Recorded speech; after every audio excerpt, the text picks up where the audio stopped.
In this video, I want to try to take you through my process. We're going to take a step up from a traditional jack-o'-lantern and use clay ribbon tools to carve something that's a little more interesting. First thing you want to do is find the right pumpkin. This is very important, as you'll see later on. Most pumpkins have a side that's flat or wrinkled in some way, and this is where they laid in the pumpkin patch as they grew. This is usually where the pumpkin's thickest. So that's where you usually want to try to carve your face into that side if you can. The next thing I do is sketch out the face or the object that I want to carve into the pumpkin. And this can be as simple or as detailed as you want. I usually go pretty simple, try and get the features in that I want, and then just kind of go with the flow once I get into the meat of carving it. And this is one of the primary tools that I use, a clay ribbon tool or a loop tool. You can pick these up on Amazon or get them at any art and craft store. They come in a variety of sizes. You'll want at least one fairly large one and maybe a smaller set for finer detail. You can see me using a knife here, and there's times when you might use a knife to get into some of the cracks and crevices, but this is usually not one of those times. This goes back to choosing the right pumpkin. So I picked this guy up at Walmart a few days ago just because I liked the way he looked and kind of spoke to me. But what I failed to do was the fingernail test. This is where you take a thumbnail or fingernail and press into the flesh of the pumpkin a little bit to just see how hard it is. This guy had super hard skin, and I had a really tough time trying to get this first layer of skin off to get down to something that I could actually carve. So I'm just going to fast forward a bit here to get through some of this.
And there's a blister. I'm really hating the pumpkin at this point.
So at this point, I think I got enough of the skin peeled away. I can start to see where his face may be.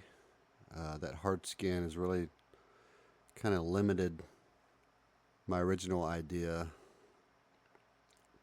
There was about a 1/4 inch of hard skin on there, and I'm not going to take any more off.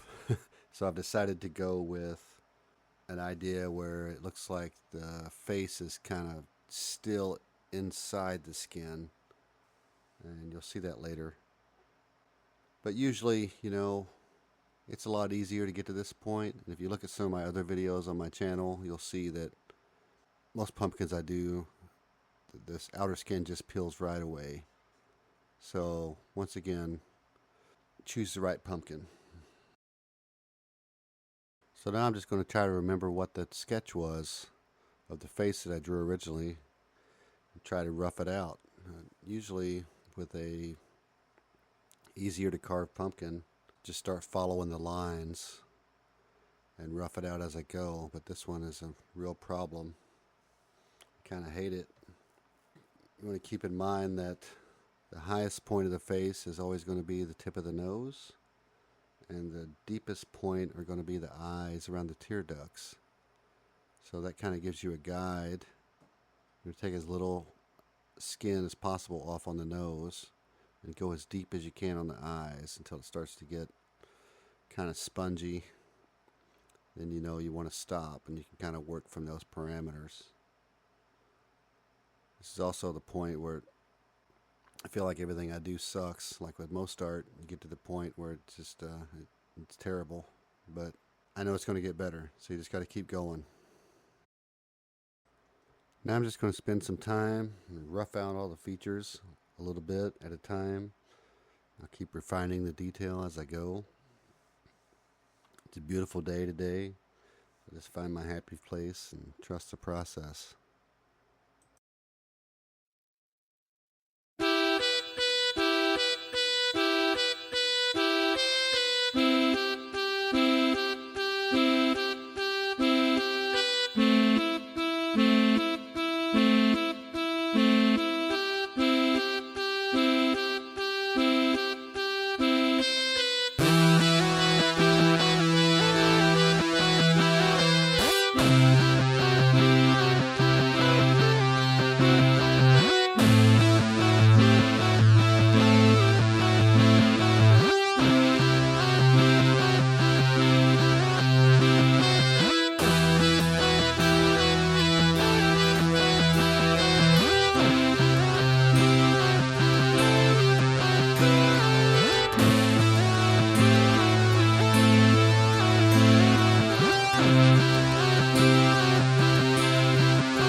And now we come to the eyes.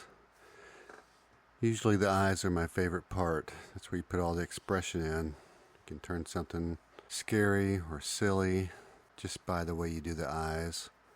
Typically I will carve out the eyelids and show enough of the pupil that I can paint, the iris and all that. But this guy, because he wanted to make things so difficult, I chose to do the simplest thing that I could, which was make closed eyes. In just a moment, I'm going to speed up the video one more time so you can see the final result. But just a reminder, you just want to keep refining each feature. At some point, you're going to want to use a sharp tool to get into every crack and crevice and make all the features look really deep. And just keep going and have fun. There's really nothing to it but to do it. I've been carving pumpkins every October pretty much for over 10 years. So each one you do will get better. And no two are the same. And each one of them will do their best to force you to make changes along the way. And you'll hate some of them and you'll love others. And remember what Bob Ross said, that there's no mistakes, only happy accidents.